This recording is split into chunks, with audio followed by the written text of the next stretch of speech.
तर देवेंद्र फडणवीसांच्या सागर बंगल्यावरती नेत्यांची रीघ लागली आहे। सकाळपासूनच ही गर्दी आपल्याला बघायला मिळते आहे।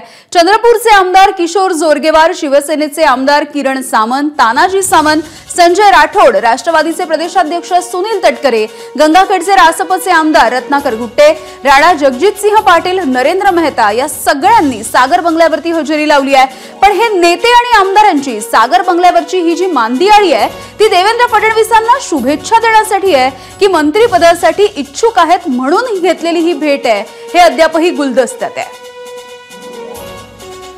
पुन्हा एकदा आमचे प्रतिनिधी अभिषेक मुठाळ आपल्या सोबत आहेत। अभिषेक, काय नेमकं म्हणणं आहे या सगळ्या आमदारांचं आणि या नेत्यांचं? शुभेच्छा देण्यासाठी होते की मंत्रिपदासाठी इच्छुक?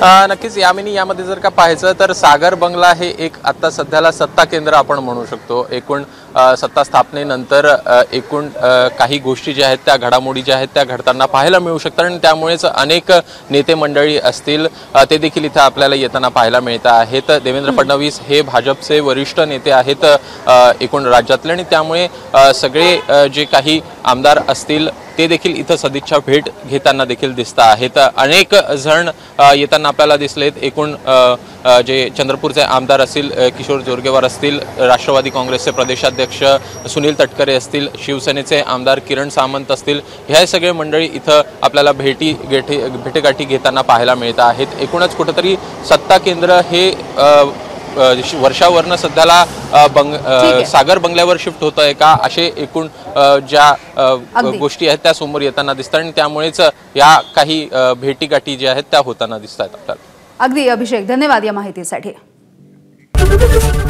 एबीपी माझा, उघडा डोळे बघा नीट।